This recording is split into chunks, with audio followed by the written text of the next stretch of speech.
Hello everyone, আসসালামু আলাইকুম। কি অবস্থা সবার, কেমন আছেন? আজকে সকাল সকাল মেজাজটা কেমন যেন ফুরফুরে হয়ে গেছে, কারণ সকালে উঠে দেখি আম্মু নরম খিচুড়ি রান্না করার জন্য প্রস্তুতি নিচ্ছে। আমরা এটাকে নরম খিচুড়ি বলে, অনেকে লেটকা খিচুড়ি যাই হোক না কেন। তো এদিকে আম্মু কিছু সবজি এখানে কেটে নিয়েছে। শীতের নতুন সবজি বলে কথা, এর পুষ্টিগুণই আলাদা। তো বিভিন্ন রকমের সবজি, যেমন নতুন আলু, ফুলকপি, মূলা, তারপরে মিষ্টি কুমড়া এবং লাল শাকও নিয়েছে, আর পেঁয়াজ, মরিচ, রসুনও এদিকে কেটে নিয়েছে। তো এদিকে আম্মু কিছু ডালও নিয়ে নিয়েছে, এক মোট করে মসুরি, কালার ডাল আর খেসারি ডাল নিয়ে নিয়েছে। আর এখানে চালের পরিমাণটা একদমই সীমিত আছে, হাফ গ্লাস করে নিয়েছে। তো সমস্ত উপকরণ ভালো করে পরিষ্কার করে ধুয়ে নিয়েছে। আর আজকের এই খিচুড়িটা প্রেসার কুকারে আম্মু রান্না করবে। তো প্রেসার কুকারে চাল, ডাল সমস্ত কিছু ধুয়ে তারপর দিয়ে দিয়েছি। আর এবার ধুয়ে রাখা সবজিগুলো দিয়ে দিচ্ছি। তো সবজিগুলো দিয়ে দেওয়ার পরে একে একে করে সমস্ত উপকরণই দিয়ে দিতে হবে। কেটে রাখা পেঁয়াজ, মরিচ, রসুনটাও দিয়ে দিতে হবে।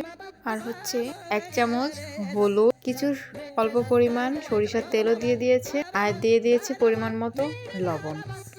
এবার হাফ কাপ চালের জন্য এখানে প্রায় 2 কাপ পরিমাণ পানি দিয়েছে। যেহেতু সবজিও রয়েছে তাই খুব বেশি পানি দেওয়ার দরকার। এবার সবগুলো উপকরণ একটু চামচের সাহায্যে নাড়াচাড়া দিয়ে এবার প্রেসার কুকারে ঢাকনাটা আটকে দিতে হবে। আর তারপরে মিডিয়াম টু লো ফ্লেমে জাল দিতে হবে।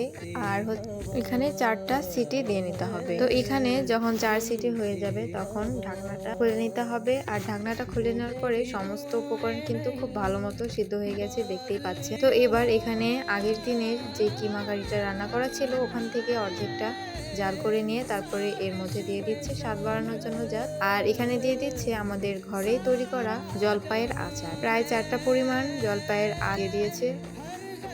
এরপর সমস্ত উপকরণ ডাল ঘুটনি দিয়ে কিছুক্ষণ ঘুটে নিতে হবে, যেন সবজিগুলো খুব ভালো মতো গলে যায়। আর এভাবে খিচুড়িটা রান্না করলে গুণে মানে সব দিক থেকে খুবই টেস্টি হয়। আর এই খিচুড়িটা যেমন স্বাস্থ্যের জন্য ভালো, ঠিক তেমনই খুবই সুস্বাদু হয়। যারা ডায়েটে রয়েছেন তারা কিন্তু এই খিচুড়িটা সকালের খাবারে রাখতে পারে। তো এই মজাদার খিচুড়িটা প্রায় রান্না শেষ হয়ে গেছে। আর শেষ হয়ে যাওয়ার পরে আমি তো কোনো রকম দেরি করি না, চলে গেছি পুরো খাবারের কাছে। আর আম্মু সার্ভ করে দিয়েছে, আমি তো বসে পড়েছি প্লেট সাজিয়ে নিয়ে নিয়েছি এক টুকরো লেবু আর কিমা কারি।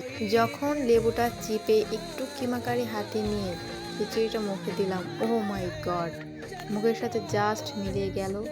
এত এত এত টেস্টি হয়েছিল, আর একটু ঝাল হয়েছিল, খুবই ভালো লেগেছিল আজকের এই খিচুড়িটা।